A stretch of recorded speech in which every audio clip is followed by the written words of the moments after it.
Jadi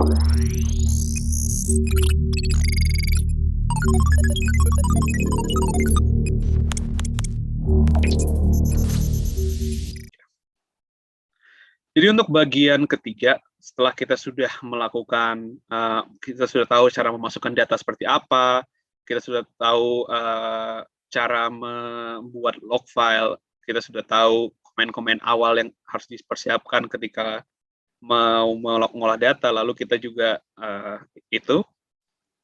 maka kita sekarang sudah mulai mengolah datanya secara sederhana dulu. Jadi ini mungkin lebih untuk manajemen data seperti apa, tahapannya itu seperti apa. Jadi kita mulai dari komen-komen yang sederhana dulu. Jadi kita tidak melakukan regresi langsung, tentu kita harus merapikan dulu datanya. Komen yang pertama yang akan saya ajarkan adalah komen format. Format ini gunanya apa? Format inilah adalah komen untuk mengubah bagaimana data itu ditampilkan. Jadi baik itu untuk numerical maupun string. Jadi ini bisa untuk semua data, jenis data. Cara sintaksnya apa ataupun komennya itu seperti apa? Bapak Ibu tulis format, lalu nama variabelnya apa, lalu jenis formatnya itu apa. Nah, ini jenis format yang mungkin Bapak Ibu harus pelajari lagi seperti apa. Jadi di sini ini penjelasan dari bagaimana tipe format itu seperti apa. Jadi kalau di sini contohnya persen 12.0G itu artinya apa? Jadi 12 itu artinya adalah berapa digit maksimum yang ada di depan koma dengan yang sudah termasuk angka komanya sendiri dan berapa negatif sign-nya. Jadi kalau misalkan Bapak Ibu punya angka minus 12, maka angkanya itu 3 karena bukan minus 12, minus 12,0 ya. Berarti angka depannya itu 3, berarti karena minus 4 berarti. Minus 1, 2 dan koma itu sudah 4 digit istilahnya digit di dalam angkanya. Sedangkan 0 di dalam 12.0-nya itu artinya adalah berapa digit yang mau ditaruh di belakang desimal. Karena terkadang mungkin kita juga butuh tampilannya, ya kita cuma butuh angka awalnya aja. Kita nggak perlu desimalnya, maka dibikin 2.0. Misalkan untuk upah, mungkin karena juga rupiah di belakang 0 itu sangat kecil ya. Kalau untuk rupiah ya langsung. Tapi mungkin untuk miliar rupiah akan butuh angka di belakang koma ataupun dalam satuan jutaan rupiah seperti apa.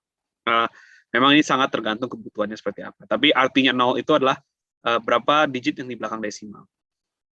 Sedangkan GFE itu artinya apa? G itu adalah kalau angkanya terlalu kecil atau terlalu gede, maka dia formattingnya akan diubah otomatis menjadi E. Tapi kalau tidak, maka dia bentuknya apa adanya. Jadi misalkan ada 12 juta, itu mungkin akan ditulis 12 juta. Jadi 1, 2, 0, 0, 0, 0, 0. Tapi kalau angkanya sudah sampai misalkan 15 miliar, mungkin dia akan ditulisnya adalah 1,5, 1,5, E pangkat sekian. Jadi untuk G ini dia akan otomatis sendiri mengubah formatnya sesuai dengan size dari angkanya seperti itu. Kalau terlalu kecil pun juga dia kalau misalkan 0,0000001 maka dia bentuknya akan jadi E juga, E minus sekian seperti itu.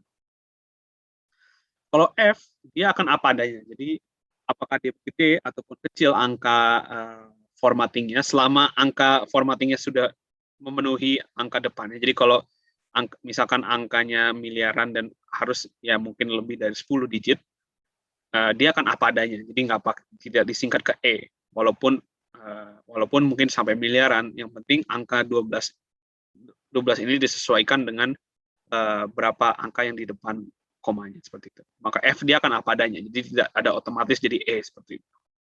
Sedangkan kalau E itu menjadi seperti tadi scientific. Jadi dia langsung walaupun dia angkanya kecil misal 1, maka dia akan jadi 1 E pangkat 0 ataupun lainnya seperti itu. Jadi yang pertama adalah kita mau mengubah format tadi, kita buka describe tadi. Kita mau mengubah format B526A ini menjadi dari persen 1.0E, kita samain aja dengan B5 R26B atau tadi upah upah uang ini kita formatnya mau mengubah, samain aja dengan upah barang seperti itu. Jadi kita tulis saja format, itu tadi sintaksnya, memang template-nya. Lalu variabelnya apa? Jadi Bapak Ibu bisa tulis B526A, atau mungkin ini sedikit shortcut, Bapak Ibu bisa double klik di dalam variable name sini. Jadi kita double klik, maka dia muncul namanya. Koma, persentase 12.0G. Saya pastikan lagi. Oh, nggak pakai koma ya. Jadi langsung format, nama variabel, lalu format yang kita inginkan, tipe formatting yang kita inginkan. Oke, di sini muncul format. Jadi coba kita klik lagi browse atau tulis browse. Maka B526A tadi yang tadinya E, dia bentuknya sekarang sudah dalam bentuk angka rupiahnya. Jadi ini terlihat jelas. Jadi di sini orang pertama ini, dia itu upahnya dalam bentuk uang itu 700.000 per bulan. Jadi monthly wage seperti itu. Jadi ini untuk bentuk format. Jadi ini adalah komen pertama yang kita pelajari yang mendasar, yaitu format. Berikutnya adalah order and sort. Order and sort. Order itu gunanya adalah untuk mengurutkan variabel. Jadi ini mungkin komen yang akan kita gunakan, karena tadi kita mau mengurutkan tadi ya, si B526A dan 26B itu ditaruh di paling bawah, dekat dengan B5R20, seperti itu. B5R30 tadi, biar berurutan. Jadi ini gunanya untuk mengorder variabelnya. Jadi sintaksnya adalah order, lalu variabelnya. Lalu nanti apa hasilnya? Ketika Bapak Ibu melakukan order lalu variabel, maka variabel itu akan menjadi variabel pertama di dalam list variabelnya. Kalau sort, kalau tadi order itu mengurutkan variabelnya, kalau sort itu mengurutkan datanya. Jadi posisi datanya dalam hal ini ketika kita browse, urutan datanya itu seperti apa. Jadi dia menentukan sorting datanya. Dimana kalau pakai sort tanpa keterangan, jadi sort lalu variabel apa yang mau disortir, itu dari paling kecil sampai paling gede. Jadi yang muncul pertama adalah paling kecil, lalu baru paling gede. Seperti itu. Jadi mungkin kita pertama tulis comment order, lalu yang variabel yang kita mau urutkan adalah B526A, B526B. Posisinya itu adalah sebelum B5R30. Jadi kita tulis before B5R30. Sehingga dia jadinya, sekarang kita lihat posisinya sekarang B526A dan 26B tadi di awal di sini, lalu dia jadinya before B5R30. Atau Bapak Ibu juga bisa sama aja seperti ini, kita ganti dengan after. Afternya berarti dia setelah B5R4D. Jadi itu adalah after. Jadi bisa before, bisa after. Kalau tadi tidak ada keterangan, maka dia akan menjadi variabel pertama. Itu untuk command order.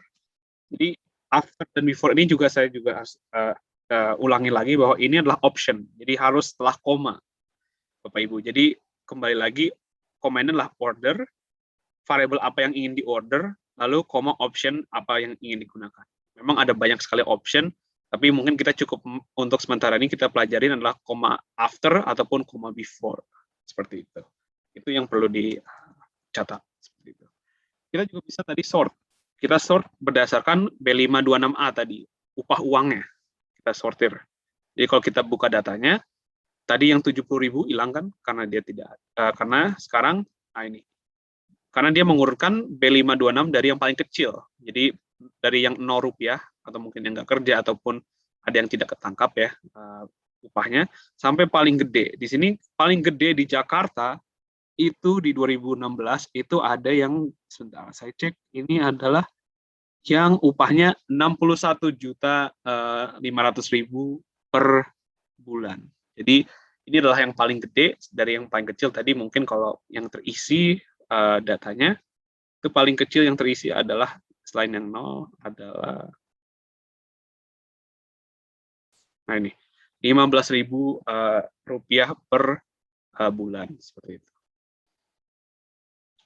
Jadi memang cukup bervariasi dari 15.000 sampai 61 juta rupiah per bulan. Itu sortir. Mungkin ini gunanya juga untuk kalau misalkan Bapak Ibu mau ngecek datanya seperti apa dengan cepat, kita bisa langsung sortir. Jangan-jangan ada outlier di sini. Mungkin ini juga bisa untuk mendeteksi secara kasar dengan kasat mata. Apakah ada outlier nggak? Ada yang mungkin aneh nggak datanya seperti itu. Jadi itu adalah komen yang kedua dan ketiga ya, order dan sort. Jadi pertama format, lalu order dan sort.